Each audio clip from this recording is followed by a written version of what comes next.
Hello everyone. First of all, if you celebrate the holidays, happy holidays. I decided that once a month I'm going to make a special video talking about my favorite horror book series. These are ones that have at least 3 or more books that I have read, that I have loved. And I'm going to tell you right now, you're going to be hearing a lot of the same things with all of these upcoming videos over the months.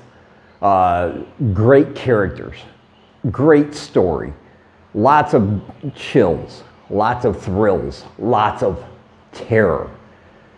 Because if you've read and enjoyed any of the horror books I've recommended over this past year, then you, my friend, are on Santa's naughty list, because you should not be enjoying that. What is wrong with us, right?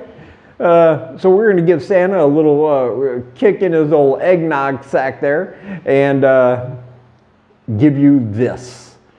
And I hope you enjoy this series in the upcoming months. Like I said, I'm going to do one a month, my favorite horror series, and I hope you enjoy it. But as a reminder, you know I have horror books for sale, and you can find the books you see on your screen at the link in the description. Along with others, so check them all out. And if you want to join my Patreon, you get all those books for free. You get free horror books every month, free short horror stories every month from me and other authors as well. So if that's something you want to do, check out that link. All right, let's get started. So this month, for this special video, I want to focus on what I call the Prudence Osgood series. This one has just been fantastic, and I wanted to start with this one because I just read the 4th book in that series. That's right, there's 4, called As Good as Dead. But the thing that makes this one great is not only the very dark sense of humor, but this character of Prudence Osgood herself is such a handful. She is not a well put together woman at all. She is sarcastic. She doesn't know when to shut up. She's addicted to alcohol and painkillers. She has been, throughout the course of the series, she is terrified and brutalized and dies and comes back, and it just has all kinds of things happen to her that would normally put a normal person out for the count. Yet she still comes back. And despite the fact that she can be kind of an asshole, and she'll admit that, and she runs into situations blind without caring for her physical well-being, even though she tries to protect the few friends she has, because that's the thing about Prudence. She doesn't have many friends at all, but the ones she does have, she will protect with everything she has, even if it costs her her life.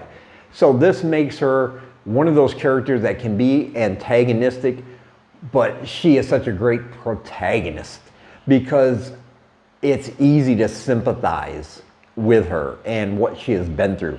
The fact that she's queer, you know, her mother especially was never too fond of that, or basically anything she does. And over the course of this series, we'll learn more about the relationship with her mother and other things. But like in the first book, when she was 19, she was in a horrific, bloody car accident, which you'll have to read about in the first book. And she died. She was dead for 8 minutes. But she came back. But she didn't come back alone. And throughout the course of the series, we're going to see this thing, and I don't want to give too much away, but we're going to see this thing that came back with her in different forms and in various shapes and sizes and other things throughout the course of this series. She had a brain tumor that she had to have removed, and this brain tumor had a face in it. She's been to these in-between places between our world and other dimensions where there are horrific creatures. and face them down against all odds. And even after all that, you'll see the progression of her injuries and the things she has suffered physically and mentally throughout the course of this series. But she has been bruised and bloodied and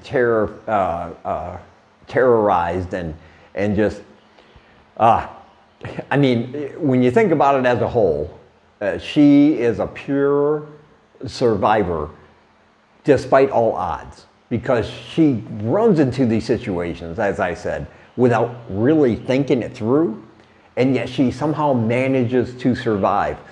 And in this latest book that's soon to be released, As Good as Dead, we're going to see a lot of returning characters.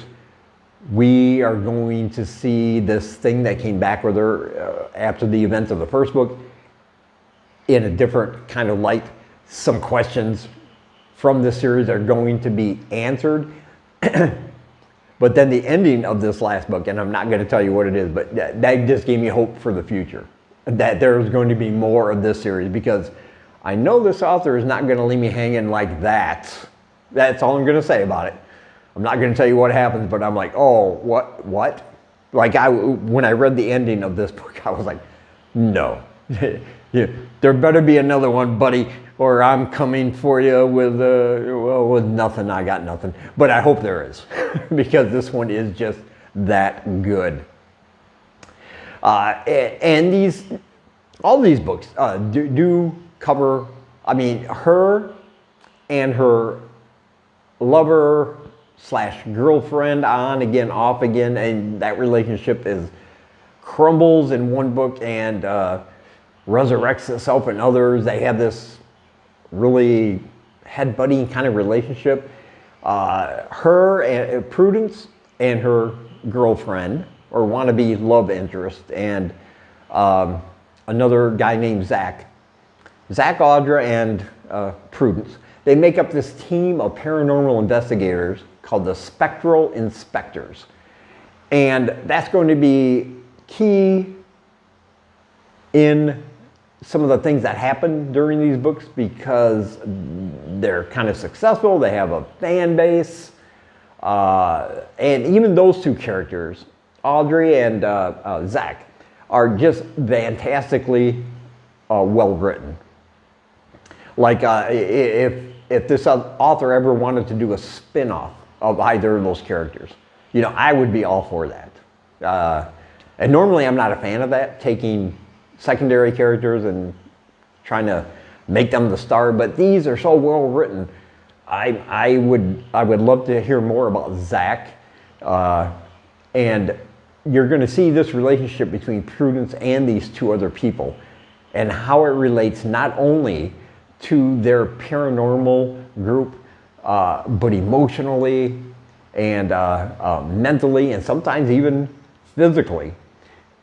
And it's just this great, think of a good buddy cop kind of movie, and then put that in the context of a horror novel, and a supernatural horror novel at that, with all these crazy, terrifying, absolutely blood-filled scenarios taking place.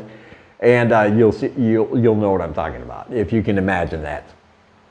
The other thing I like is that this is firmly set in Chicago. I love small town horror. I do. I love small town horror. But you don't get too many horror novels that take on the big cities, right? Nestlings by Nat Cassidy. That's one that takes place right in New York City, like right in the heart. And I love that, because there are horror stories in the big city as much as there are in the small towns, I think. And this author, Cooper, does a great job of bringing that vibe of Chicago with the locations and the things that are happening into all of this series. And even if you've never been there, even if you've never visited, you'll get the gist of that vibe and what that city is about. So the location is absolutely spot on. This character of Prudence is like amazing. She's amazingly frustrating, and can be just a chore to deal with, and yet she is so sympathetic to the reader. Like, you don't want to see her die. You don't want to see her have that brain tumor. You don't. And what happens in this one is just, yeah. You just have to read it. You have to read it. Trust me.